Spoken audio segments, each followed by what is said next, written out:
Mari bergerak bersama guru penggerak, menebar manfaat bagi pendidikan merdeka. Lekas bergerak dalam pendidikan penggerak, ciptakan generasi unggul penuh.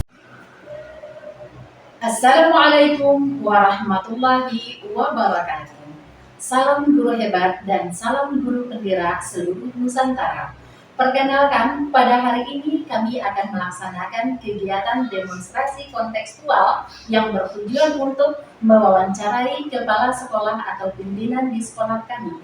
Sebelumnya, perkenalkan, saya sendiri adalah Febri Yesi Yunita dengan Ibu PP atau pengajar praktik saya adalah Ibu Eka Maharani Putri SPD dan fasilitator saya adalah Ibu Ratna Wilis SPD AUD MM. Kemudian ada rekan saya yang pertama adalah, silakan Ibu. Terima kasih. Perkenalkan, nama saya Putri Nensi.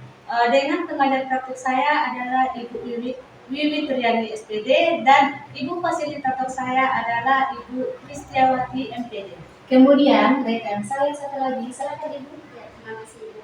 Perkenalkan, nama saya Irma Marliza SSI dengan pengajar praktik saya Bapak Gali Sudianto SPD dan fasilitator hebat saya Ibu Ratna Wilis SPD AUD MM. Terima kasih. Baiklah Bapak Ibu guru hebat seluruh Nusantara. Pada kali ini kami akan melakukan wawancara dengan kepala sekolah kami, yaitu Kepala Sekolah SMA Negeri 2 Sutra. Perkenalkan, beliau sudah ada di tengah-tengah kami dengan Ibu Marlani SPD. Terima kasih Bu Desi, Ibu Rina dan Ibu Putri. Assalamualaikum warahmatullahi wabarakatuh. Saya Marlani SPD, Kepala SMA Negeri 2 Sutra, cabang Dinas Wilayah 7, Dinas Pendidikan Provinsi Sumatera Barat. Selamat siang.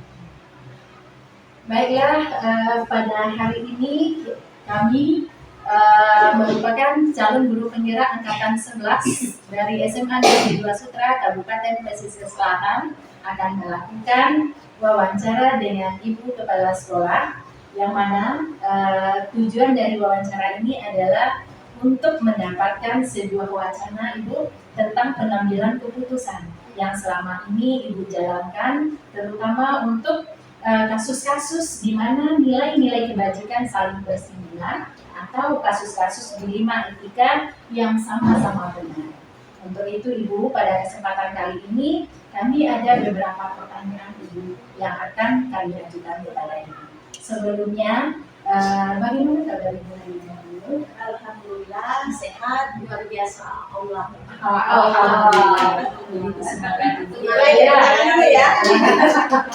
Oke Ibu, baiklah Ibu, pada hari ini kami meminta waktu dan kesempatan Ibu ya, serta kesediaan Ibu untuk kami wawancarai terkait dengan kasus-kasus yang selama ini Ibu tempuh dan bagaimana Ibu mengambil keputusan dengan kasus-kasus tersebut. Maka Ibu bersedia Ibu? Insyaallah. Alhamdulillah ya. Bersedia dengan senang hati. Kemudian izinkan dulu Ibu memberikan apresiasi kepada Ibu Desi, Ibu Irma dan Ibu Pipi. Alhamdulillah untuk angkatan ini kita semakin bertambah jumlah calon guru penggerak kita sudah 3, dan mudah-mudahan untuk angkatan ini doanya semuanya dimudahkan, dilancarkan, mengerjakan semua tugas, diberikan kesehatan, sehingga betul-betul nanti setelah ibu-ibu wisuda nanti dari guru penggerak, bukan lagi calon guru penggerak tetapi guru penggerak, itu akan berdampak langsung kepada peningkatan kualitas pembelajaran kita dan kualitas sekolah kita. Kampus alma mater yang kita cintai SMA 2 Sutra, Capil Wilayah 7, Dinas Pendidikan Provinsi Sumatera Barat ini. Ya, insyaallah ya. Amin ya rabbal alamin. Oke Ibu, terima kasih banyak atas doa dan harapan kita semua ya Bu. Apa yang Ibu sampaikan tadi, Ibu juga merupakan harapan dari kita ya, Ibu Rina dan Ibu Vivi. Baiklah Ibu, terima kasih atas kesempatan Ibu. Pada kali ini kami akan mengajukan 8 pertanyaan dari Ibu, karena kita ada CDP di sini 2 orang, jadi kita sekaligus saja ya Bu ya mengajukan Efisiensi ya. Iya. Oke Ibu, untuk pertanyaan yang pertama Ibu, selama ini bagaimana Ibu dapat mengidentifikasi kasus-kasus yang merupakan dilema etika atau bujukan moral? Terima kasih Bu Desi. Kalau Ibu melihat bagaimana identifikasi kasus-kasus yang merupakan dilema etika dan bujukan moral tadi sepanjang yang kita alami ya, pilihan masa dinas yang itu 2022, 2023 dan masuk ini bulan ke-10 2023, jadi sudah 2 tahun 10 bulan. Nah, mungkin kita belajar dari situ ya. Nah, pertama mungkin identifikasi itu berdasarkan temuan langsung atau mengalami langsung. Kemudian yang kedua bisa jadi itu berdasarkan catatan lapangan atau laporan kinerja dari semua uni kita di sini. Itu bisa dari biasanya ini kalau dari siswa itu dari wakil kesiswaan, mungkin dari pembina OSIS, mungkin dari BK, wali kelas atau guru mata pelajaran. Nah, jadi setiap periode waktu kita selalu melaporkan atau ada monitoring dan evaluasi.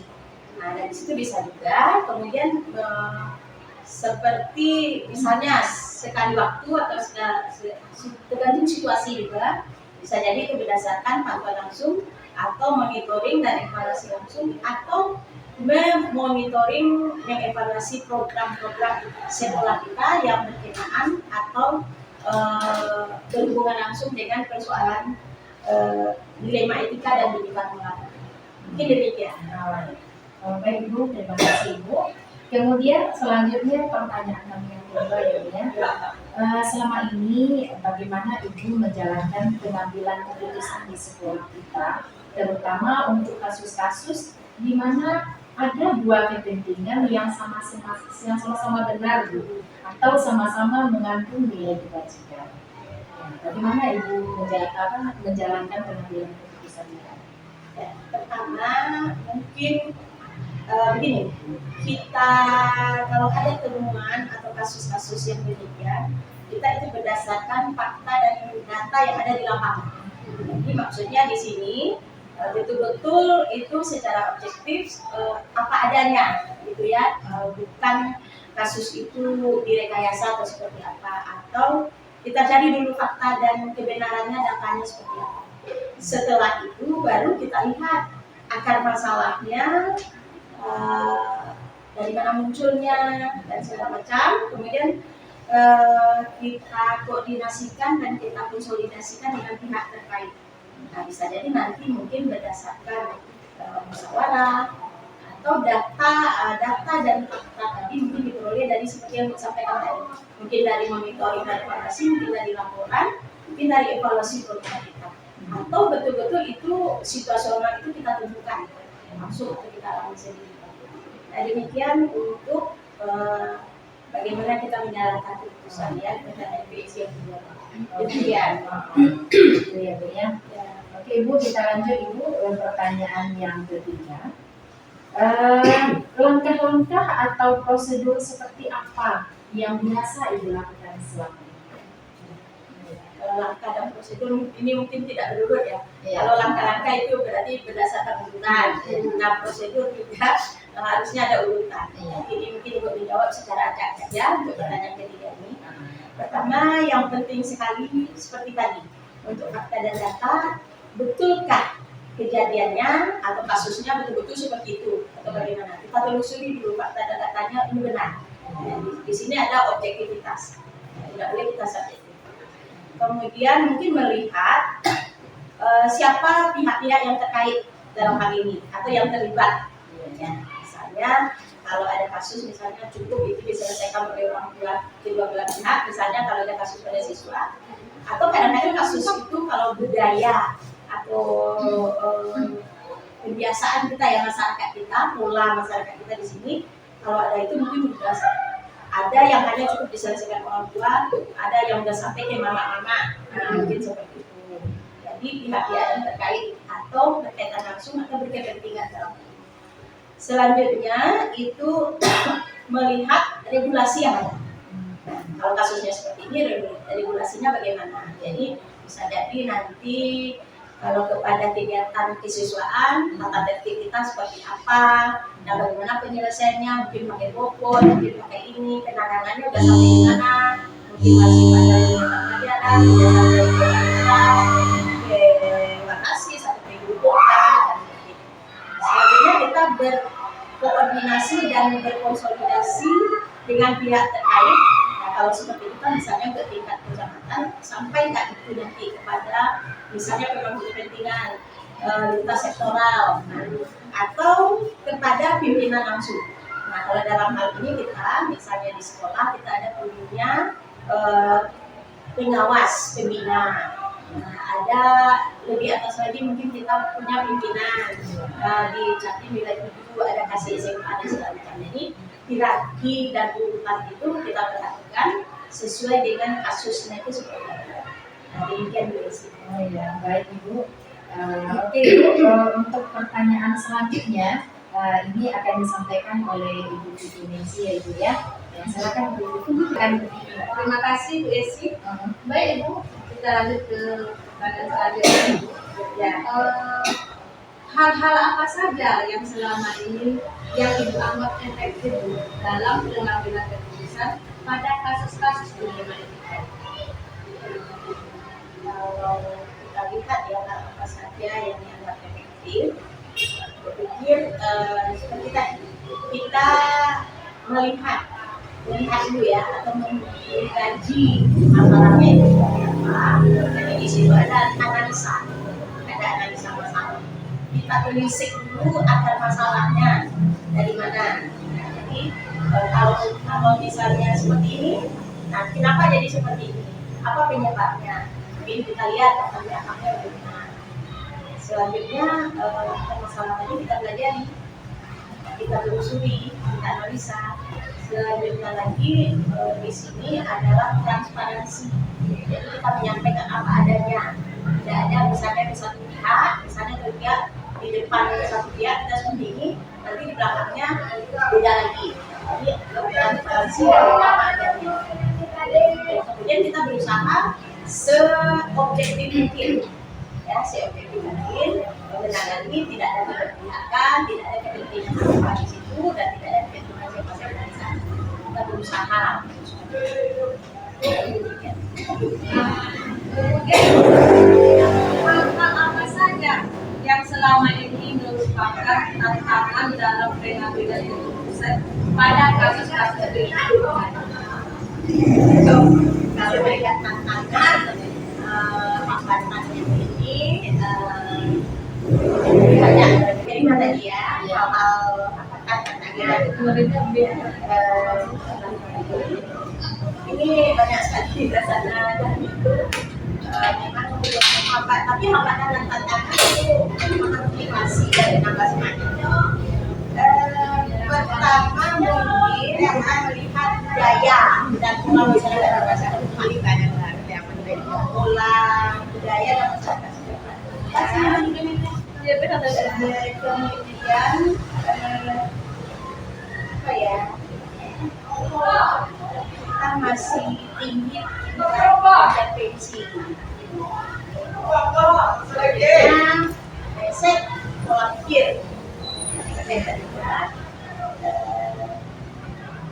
Tapi ini tidak disebut, artinya bukan formnya, bukan komunitasnya ya, tapi ini lebih bersifat kepada personal atau katakanlah di sini misalnya punya ya.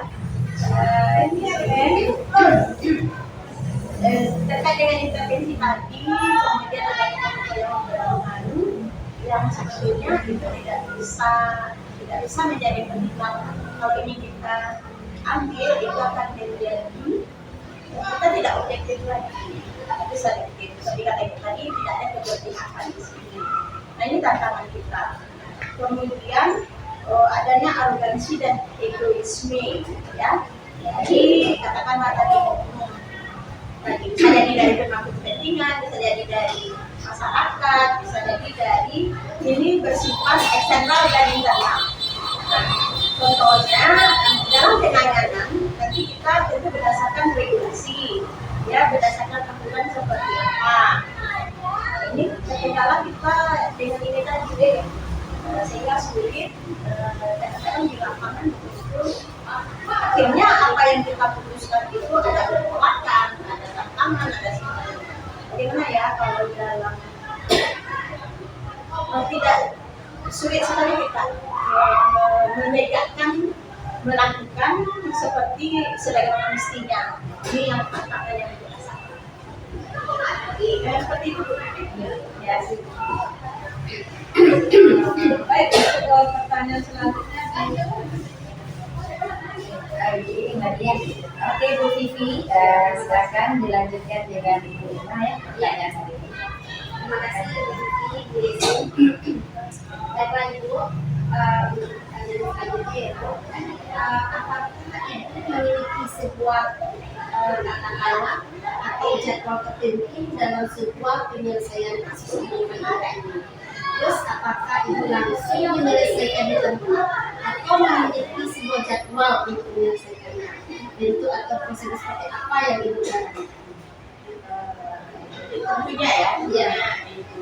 ini karena ini merupakan juga kalau kita lihat secara keseluruhan, kalau pada kesiswaan, nah itu ada programnya pada kasis ya. Jadi di bidang kesiswaan, nah tentunya ini terjadwal, kemudian ada pelaksana penanggung jawabnya di situ. Jadi ini bisa jadi masalah. Misalnya kalau di situ ada tim, misalnya kalau ada satu seperti itu juga bisa jadi misalnya pada dengan duplikan, bagi orang tua, kemudian terlibat makasis. Nah, kadang kita pernah juga ada sebenarnya siswa kita, tapi kasusnya bukan di dalam sekolah, tapi eksternal, jadi dengan masyarakat, dengan masyarakat. Kita sudah sampai kepada pendampingan. Nah, misalnya dalam kasus itu dengan masyarakat atau dengan pihak lain, itu siswa kita sudah termasuk kepada anak yang berhubungan dengan hukum, ADH, gitu ya. Ada pernah kita di tahun 2022 kalau tidak salah atau awal 2023, ada siswa kita yang berhubungan dengan anak yang berhubungan dengan hukum, gitu ya, ADH ya istilahnya. Nah itu kita fasilitasi, kita dampingi karena siswa kita di situ waktu itu sudah kelas 12 ya, akan ujian semester. Kalau ini kita lanjutkan pasti terganggu dan saya lakukan, dan itu kita melakukan pendampingan dan kasusnya itu sampai ke tingkat Polres ya, bidang perlindungan anak dan perempuan. Jadi seperti itu. Nah, jadi bisa juga tergantung situasi dan kondisi. Nah, selanjutnya tergantung kasusnya. Seperti tadi, kalau internal mungkin kasus kita mungkin hal yang biasa, misalnya pelanggaran aturan, mungkin ada biasa ya perkelahian di dalam sekolah atau segala macamnya. Jadi tergantung kasus, kemudian tergantung situasi dan kondisi.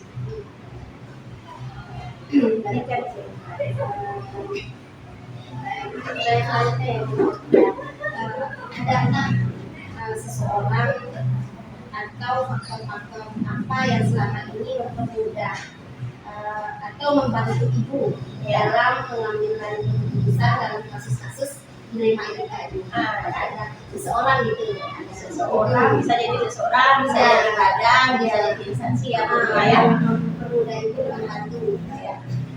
Jadi yang kita lakukan tergantung tadi kasusnya, situasinya, kondisinya, kemudian penjadwalan dan program kan pasti ada.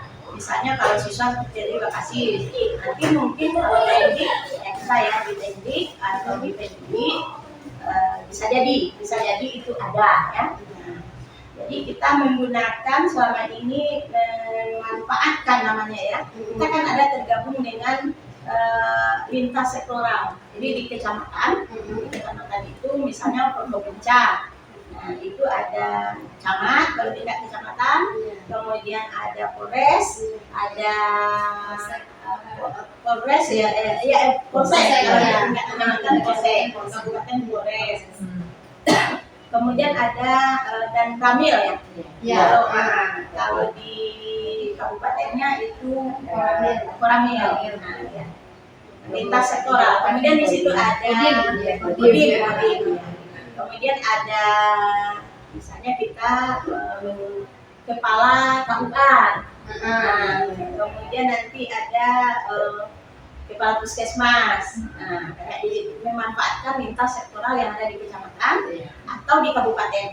Nah, ya walaupun secara administrasi kita di provinsi, tapi secara geografis kita berada di kecamatan dan di kabupaten. Nah, kemudian ada garis komando, garis konsultasi, dan garis koordinasi. Nah, tadi misalnya kita ke pengawas pembina dulu, ke Capdin dulu. Kalau tidak bisa nanti mungkin di Capdin ada kasih, ada Kasubag. Nah, kemudian nanti mungkin dinasnya Kabid bidang SMA, karena kita SMA. Atau kalau berhubungan itu nanti dengan pendidikan, tenaga pendidikan, kita ke Kabid PPK. Nah, seperti itu. Itu barangkali kalau teknisnya tingkatnya, kalau ada apa kita ke pemasukannya dan seterusnya, garis hierarki tadi. Dari jawaban ibu dapat disimpulkan tapi ada ya bu bisa badan apa yang membantu ibu dalam pengambilan keputusan ini. Iya ya, bisa personal, bisa instansi. Yang penting ada kita berkoordinasi dan berkonsolidasi. Itu sudah kita perhatikan terus. Dalam mengambil keputusan ibu tidak sendiri, tapi Iya. ada berkonsultasi dengan berbagai pihak yang terkait, itu ya bu ya. Baik ibu, terima kasih. Ini pertanyaan terakhir nih bu. Ya begitu. Dari semua hal yang telah disampaikan tadi nih bu, pembelajaran apa yang dapat ibu petik dari pengalaman ibu mengambil keputusan dilema etika ini? Pembelajaran ya. Iya, pembelajaran bu. Jadi begini Bu, kalau pembelajaran ini mungkin Ibu bagi juga. Yang pertama udah jelas ada di situ proses pendewasaan diri. Nah, kalau dari usia mungkin udah dewasa ya, sudah 56. Iya. Ya. Nah, tapi di situ ada apapun itu ya, dari siapapun itu, di situ ada proses pendewasaan diri kita. Kemudian di situ Ibu ada latihan dan pembelajaran. Jadi kata Ibu Ima tadi apa pembelajarannya? Kalau bagi Ibu itu juga ada semacam latihan. Ya. Jadi kalau kita lihat latihan, kalau latihan berarti ujian ya. Hasil dari ujian nanti naik kelas dalam tanda kutip. Nah, apa muaranya itu ketakwaan. Satu lagi kalau pembelajaran, apa yang bisa kita petik di situ? Makna dan hikmah. Nah, ambil hikmahnya. Kita pelajari, bisa kita lihat apa makna yang ada di pembelajaran itu. Kemudian muaranya berpikir itu wawasan dan ilmu pengetahuan. Nah, ilmu ini bisa ilmu agama, ilmu bermasyarakat, ilmu adat, dan ilmu segala macamnya. Selanjutnya di sini dalam bahasa keren mungkin hasilnya muara itu kalau tadi ketakwaan, kalau di sini mungkin elegan. Nah, elegan itu kita profesional seperti apa? Kadang-kala di setiap kesempatan kita tidak bisa profesional. Mungkin karena ibu perempuan ya, wanita, jadi kadang-kadang pertentangan antara profesional dan hati nurani seorang ibu. Nah, itu istilahnya seperti itu ya, hati nurani seorang ibu bertentangan dengan profesional dan segala macam. Nah, bagaimana kita memilah seperti ini sehingga muaranya kalau bahasa keren dikatakan kita bisa elegan. Itu barangkali Terima kasih sekali bu. yang belajar itu pasti akan terus menerus dan sepanjang hayat. Nah, itu mungkin yang perlu kita perhatikan ya. Oke, baik Ibu. Itulah tadi Bu 8 pertanyaan ya Bu ya terkait dengan tugas kami, yaitu mewawancarai pimpinan sekolah tempat kami bertugas dalam pengambilan keputusan yang berbasis nilai-nilai kebajikan sebagai pemimpin. Ya, terima kasih banyak Ibu atas waktu dan kesediaan serta kesempatan yang telah Ibu berikan kepada kami, serta jawaban-jawaban yang Ibu berikan tadi sangat bermanfaat sekali serta dapat kami ambil pelajaran di sana. Alhamdulillah.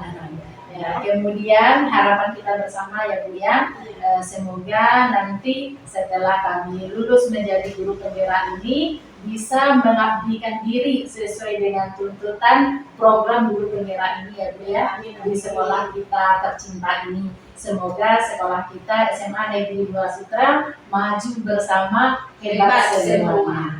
Jadi Bu, terima kasih ya Bu ya atas perhatiannya. Ya, kita tambahkan lagi. Semua cepat wisuda dari guru penggerak dan itu memang berdampak untuk institusi pendidikan kita SMA. Satu lagi moto guru penggerak bisa betul-betul bergerak, menggerakkan ya, diawali dengan tergerak, dan menggerakkan. Nah, itu tadi untuk bergerak kita menggerakkan diawali dengan apa? Tergerak. Ya mantap Ibu. Kita lagi barangkali ya. Bergerak dan menggerakkan. Maju bersama hebat semua. Ya. Baiklah sahabat guru penggerak seluruh Indonesia, itulah tadi perbincangan kami mewawancarai Ibu Kepala SMA Negeri 2 Sutra dan alhamdulillah kegiatan berjalan dengan lancar. Mudah-mudahan harapan kita bersama, terutama kami dari SMA Negeri 2 Sutra dapat berjalan dengan baik dan kami sebagai guru penggerak bisa bermanfaat bagi pendidikan Indonesia. Baiklah Bapak Ibu, demikianlah diskusi wawancara kami pada hari ini. Terima kasih atas segala perhatiannya. Mohon maaf atas segala kekurangan dan kesalahan. Tadi saya buka dengan salam dan sekarang saya tutup dengan Assalamualaikum warahmatullahi wabarakatuh. Terima kasih Bu. Salam kita lagi. Tetap semangat.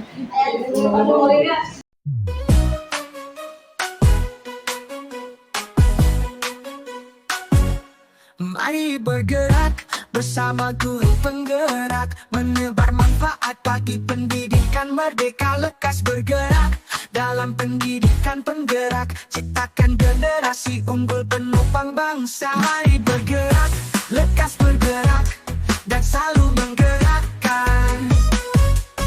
Mari bergerak, lekas bergerak dan selalu menggerakkan. Mari bergerak bersama guru penggerak, menebar manfaat bagi pendidikan merdeka, lekas bergerak dalam pendidikan penggerak, ciptakan generasi unggul penopang bangsa.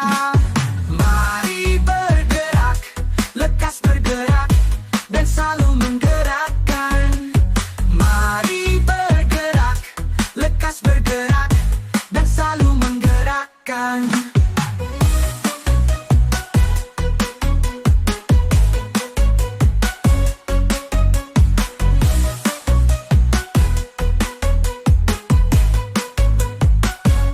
Mari bergerak bersama guru penggerak, menebar manfaat bagi pendidikan merdeka, lekas bergerak dalam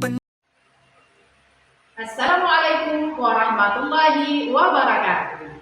Berjumpa kembali dengan kami, calon guru penggerak Angkatan 11 dari SMA Negeri 2 Sutra, Kabupaten Pesisir Selatan. Kali ini kami akan berwawancara dengan Kepala SLB Negeri 1 Lengayang dengan Bapak Gali Sudianto SPD. Selamat pagi Pak. Ya. Kemudian seperti biasa kami bertiga akan memperkenalkan diri terlebih dahulu. Bersama saya Febri Yunita SPD dengan pengajar praktik saya Ibu Eka Maharani Putri SPD dan fasilitator saya Ibu Ratna Wilis SPD AUD MM. Kemudian rekan di sebelah kanan saya, silakan Ibu. Ya, terima kasih Bu Yesi. Perkenalkan, nama saya Vivi Densi. Dengan pengajar praktek saya adalah Ibu Wilit Triani SPD dan Ibu fasilitator saya adalah Ibu Kristiawati MP. Terima kasih. Kemudian teman saya berikutnya adalah silakan Ibu Ima. Terima kasih Bu Esi. Perkenalkan, saya Ima Mardelisa SSI dengan pengajar praktik saya Bapak Gali Sudianto dan fasilitator hebat saya Ibu Ratna Rilis. Terima kasih. Oke, baiklah sahabat guru penggerak di seluruh Nusantara. Wawancara kami kali ini merupakan tugas demonstrasi kontekstual modul 3.1, yaitu pengambilan keputusan berbasis nilai-nilai kebajikan sebagai pemimpin. Tujuan wawancara ini adalah untuk mendapatkan sebuah wacana tentang pengambilan keputusan yang selama ini dijalankan oleh kepala sekolah tersebut, terutama untuk kasus-kasus di mana nilai-nilai kebajikan saling bersinggungan atau kasus-kasus dilema etika yang sama-sama benar. Untuk itu, pada kesempatan kali ini kami akan mengajukan beberapa pertanyaan kepada Kepala Sekolah SLB Negeri 1 Lengayan. Kemudian yang pertama sekali, selamat pagi Bapak Gali. Bagaimana kabar Bapak hari ini Pak? Alhamdulillah sehat sekali. Alhamdulillah ya Pak ya. Kami mohon izin ya Pak ya untuk mewawancarai Bapak terkait tugas demonstrasi kontekstual kami ya Pak ya. Diizinkan ya Pak ya. Oke Pak, pada wawancara ini kami akan mengajukan 8 buah pertanyaan ya Pak. Karena kami di sini calon guru penggerak angkatan 11 dari SMA Negeri 2 Sutra ini ada 3 orang, maka kami sekaligus saja ya Pak ya. Nanti kami bagi pertanyaan ya Pak. Yang pertama sekali saya terlebih dahulu nanti akan mengajukan 3 pertanyaan kepada Bapak, kemudian dilanjutkan dengan Ibu Vivi Nancy dan seterusnya Ibu Ima Mardelisa. Nah, Bapak, untuk mengawali kegiatan wawancara kita, marilah bersama-sama kita terlebih dahulu mengucap doa basmalah ya. Bismillahirrahmanirrahim. Untuk pertanyaan pertama kami, Bapak, selama ini bagaimana Bapak dapat mengidentifikasi kasus-kasus yang merupakan dilema etika atau bujukan moral? Saya awalnya menjadi guru penggerak, jadi saya sudah mendapatkan ilmu tentang dilema etika juga.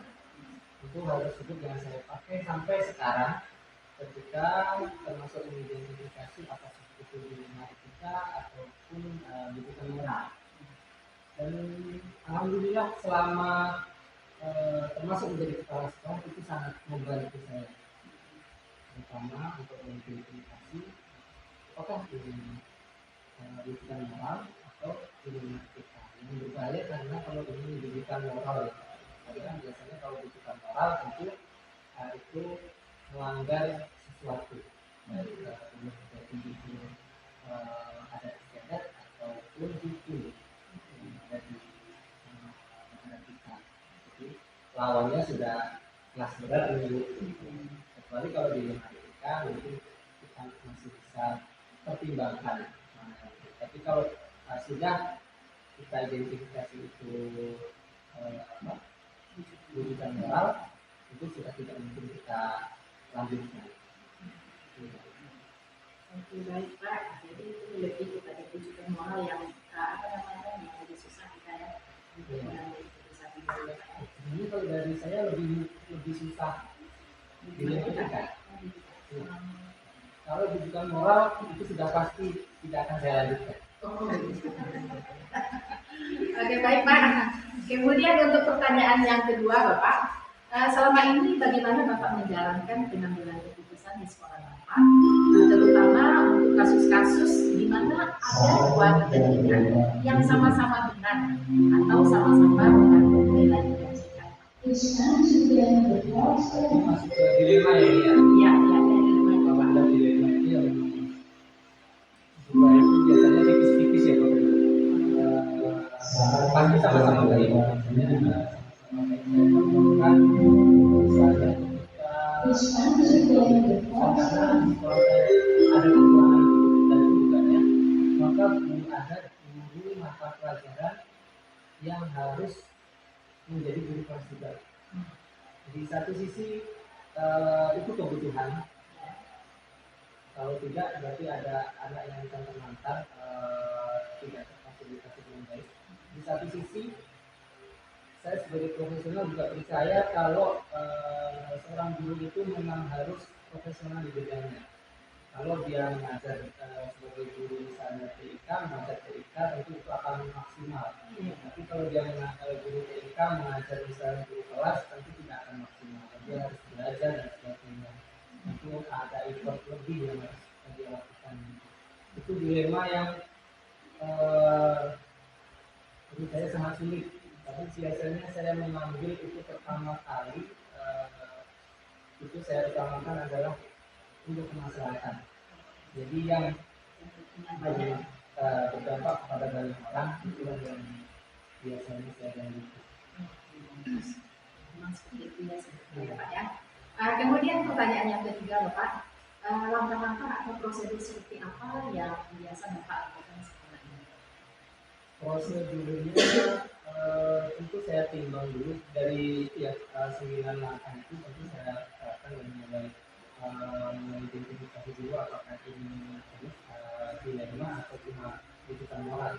Kalau bisikan moral tentu berhenti di situ, tidak akan saya lanjutkan identifikasinya karena sudah jelas itu ada hukum berlaku. Nah, ketika nanti itu dilema, maka akan saya lanjutkan misalnya sampai melihat apakah ada sampai ke ujungnya apakah ada jalan lain atau apa namanya trilema ya. Iya. Trilema.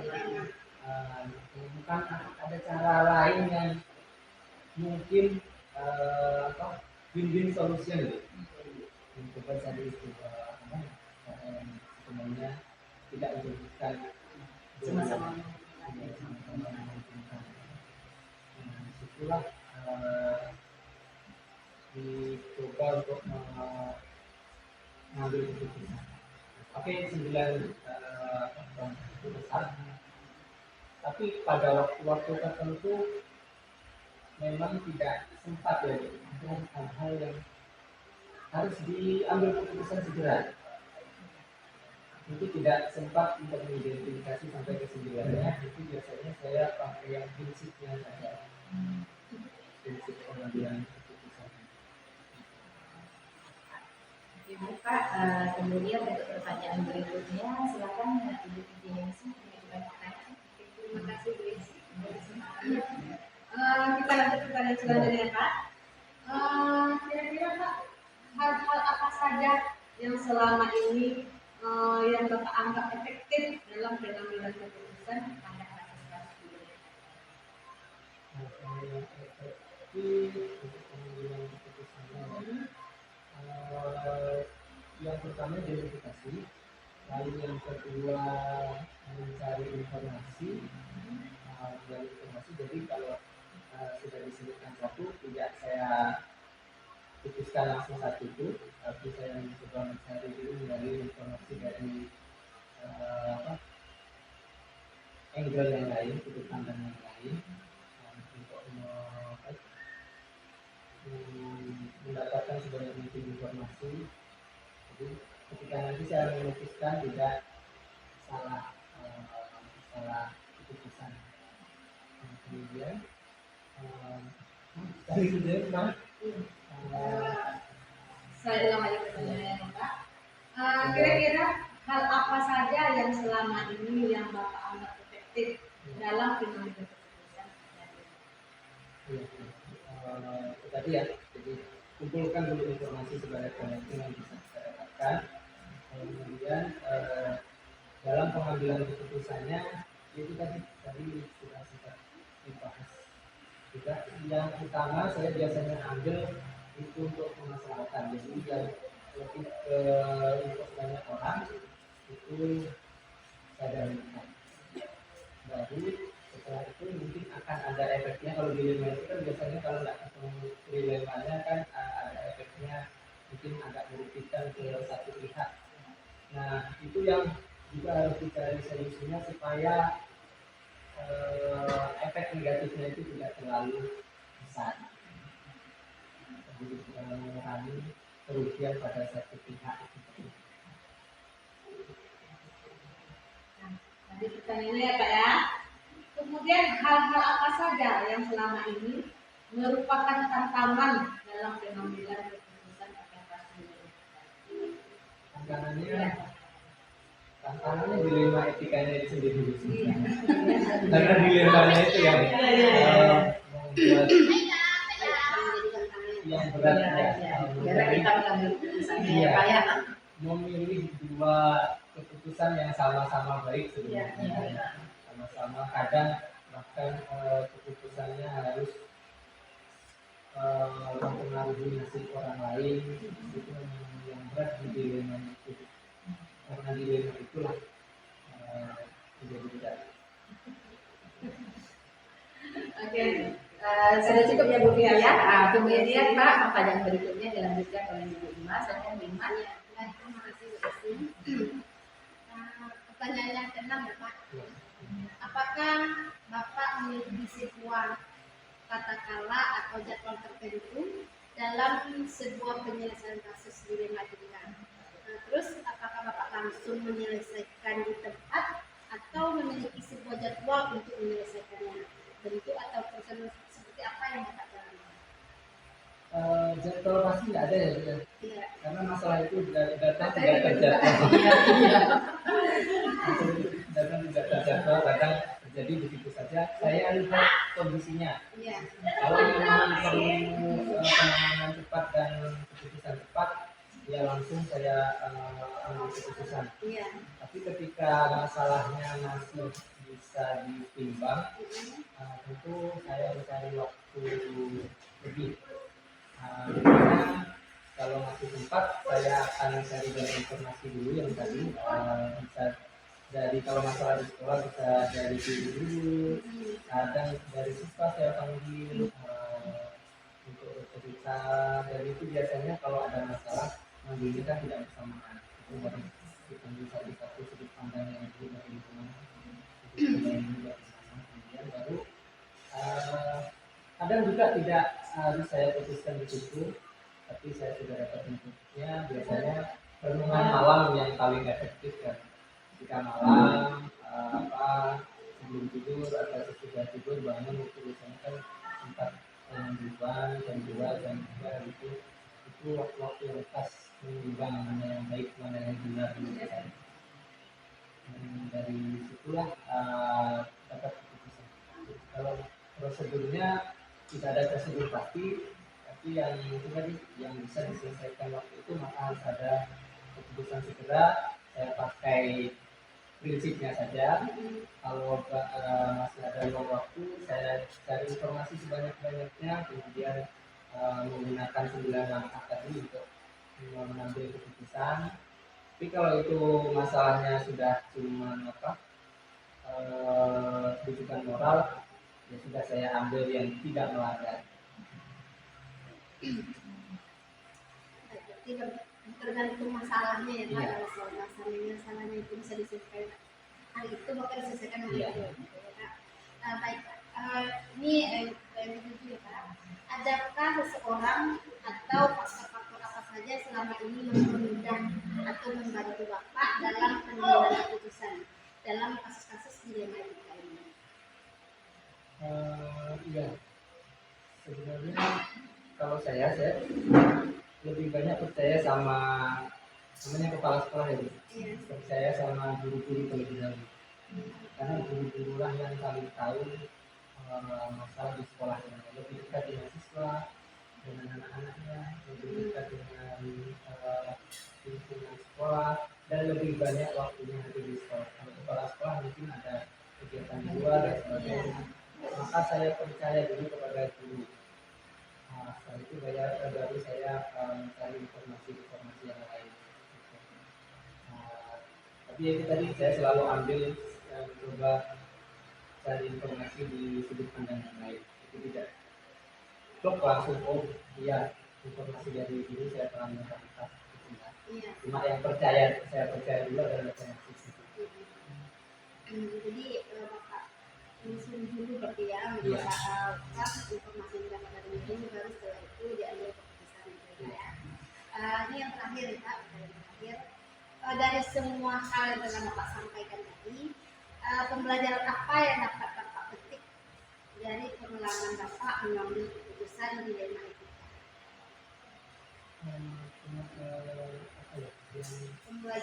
Pembelajaran dia. Saya sangat beruntung mendapatkan ilmu ini dari guru penggerak. Itu sebuah hikmah yang bisa saya ambil. Luar biasa ilmu yang bisa saya pakai, terutama setelah saya menjadi kepala sekolah. Ini sangat terpakai sekali karena di kepala sekolah itu kan ujung terakhir dari penyelesaian masalah. Penentuan keputusannya di linia terakhir kan di kepala sekolah. Maka ini salah satu yang ilmu yang sangat bermanfaat pada posisi saya sekarang. Terlepas dari beberapa hal yang lain juga sangat bermanfaat, seperti misalnya pendidikan berbasis aset, itu juga sering terpakai di posisi saya sekarang sebagai kepala sekolah. Tapi ilmu etika ini memang kebutuhan sebenarnya untuk kepala sekolah, kebutuhan. Saya merasa beruntung sekali mendapatkan ilmu ini di CPT.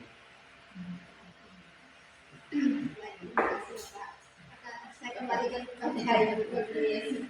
Oke, terima kasih Bu Vivi, Bu Dini, ya, dan juga Bapak ya, dari apa yang sudah Bapak katakan tadi untuk menjawab pertanyaan kami yang delapan ini, Pak, itu sangat memberikan pembelajaran juga bagi kami, Pak, dan sangat bermanfaat sekali. Sehingga pengalaman-pengalaman yang sudah Bapak rasakan selama menjadi kepala sekolah, mudah-mudahan dapat juga kami terapkan nanti ya Pak, kalau seandainya kami menjadi kepala sekolah yang sama seperti Bapak dan Ibu Bapak. Oke Pak, terima kasih atas kesediaan waktu dan kesempatan Bapak untuk kami wawancarai sekarang Pak. Kemudian kami mohon maaf Pak yang sebesar-besarnya apabila ada kesalahan kata atau yang membuat Bapak menjadi sibuk. Ini saya harus melakukan ini. Selalu ada ruang untuk Jadi terima kasih Bapak atas waktu dan kesempatan, dan mohon maaf atas segala kesalahan dan kekurangan kami Pak. Oke Pak, kemudian sahabat calon guru penggerak seluruh Indonesia, itulah tadi percakapan kami dengan Kepala Sekolah SLB Negeri 1 Lenyayang Bapak Gali Sugianto yang sudah berlangsung dengan lancar dan alhamdulillah mendapatkan hasil wawancara yang sangat memuaskan. Terima kasih atas segala perhatian, mohon maaf atas segala kekurangan dan kesalahan kami. Kami calon guru penggerak dari SMA Negeri 2 Sutra mohon undur diri terlebih dahulu. Bila taufiq wal hidayah. Assalamualaikum warahmatullahi wabarakatuh. Terima kasih.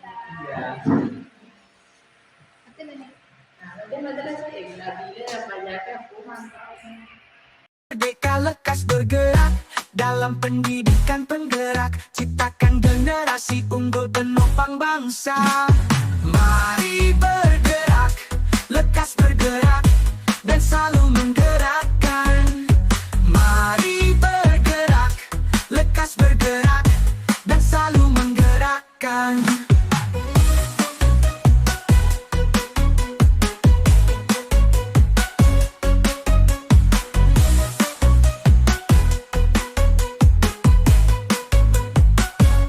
Mari bergerak bersama guru penggerak, menebar manfaat bagi pendidikan merdeka. Lekas bergerak dalam pendidikan penggerak, ciptakan generasi unggul penopang bangsa. Mari bergerak, lekas bergerak, dan selalu menggerakkan. Mari bergerak, lekas bergerak, dan selalu menggerakkan.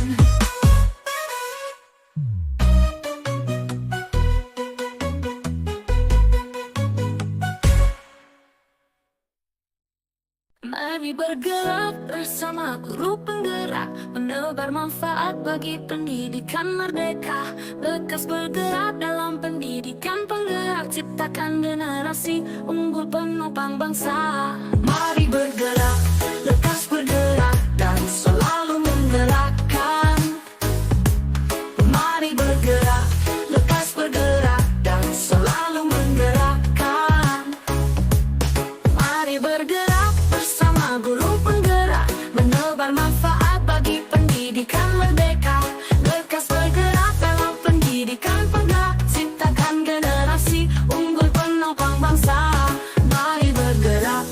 lekas bergerak dan selalu menggerakkan. Mari bergerak